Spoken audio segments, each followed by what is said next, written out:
Joining us for more on this, New York Congresswoman Elise Stefanik, the House Republican Conference Chair. Congresswoman, thanks for being here. Great to be with you, Brett. You know, you see that front page of the New York Post, and you see these business leaders reaching out saying, help us. I mean, it's real for these communities, and they've been dealing with it for some time. Well, let's take a step back, Brett. This is a crisis of the Democrats' making. We've seen a historic surge at not only our southern border, but at our northern border as well. Over 5.8 illegal crossings since Joe Biden took office. And New York, including the governor, Governor Hochul, and Mayor Eric Adams, welcomed illegal migrants into New York State and into New York City. And now they're reaping the crises that have been created and the havoc this is causing. Not only do we not have the resources to pay for this, but 82% of New Yorkers say this is a serious issue in New York State. My colleague on Staten, Nicole Maliotakis, you just saw the footage, Brett. This is very serious. They're being housed in our schools. Our healthcare facilities are getting overrun. We need to secure the border. House Republicans have done that, passing the strongest secure the border package in our nation's history, and yet Chuck Schumer and Joe Biden failed to act. You mentioned that 82%. That comes from Siena College poll. 82% of New Yorkers call recent influx of migrants a serious problem. 51% disapprove of Governor Hochul's job addressing the influx. You know, we talk about immigration, and oftentimes it's used as a cudgel by both parties as a political issue. Republicans have done it many times.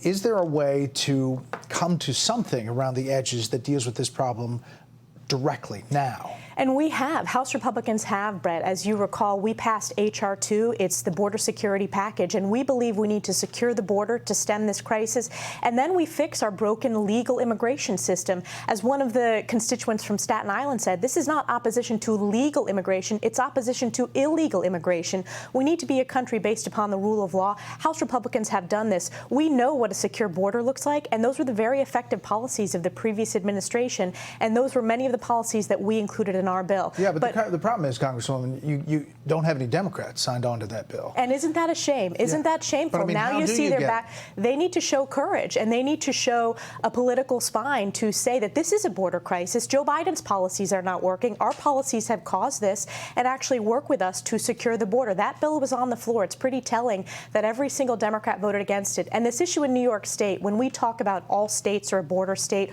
all communities are a border community, the vast majority of these illegal immigrants are coming across our southern border, and yet we're talking about New York City. They're trying to transfer these to upstate New York. It has been a disaster, and Republicans who stood strong against that were smeared by Democrats. Now you see Democrats backpedaling. For those governors who moved migrants from the border and transferred them to different cities, including New York, at the time it was criticized as being a political stunt.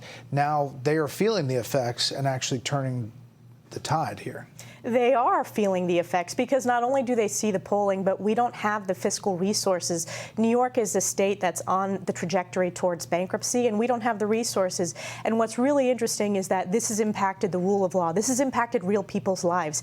Kathy Hochul, under her leadership and Mayor Adams, they transferred illegal immigrants to Erie County in western New York. There were 2 very high-profile incidences of vicious rapes. And now you see the Democrat county executive say he doesn't want illegal immigrants anymore when he welcomed them into the community. So this is very much tied into the crime crisis that we saw in New York State. And voters of all political affiliations know that this is not working, and it's a crisis that Hochul, Mayor Adams, and most importantly, Joe Biden created. Republicans, speaking of politics, turned a number of districts in New York in 2022. If you look at the map, it's pretty red. Is the hope that it's going to stay that way in this current cycle because potentially of this issue?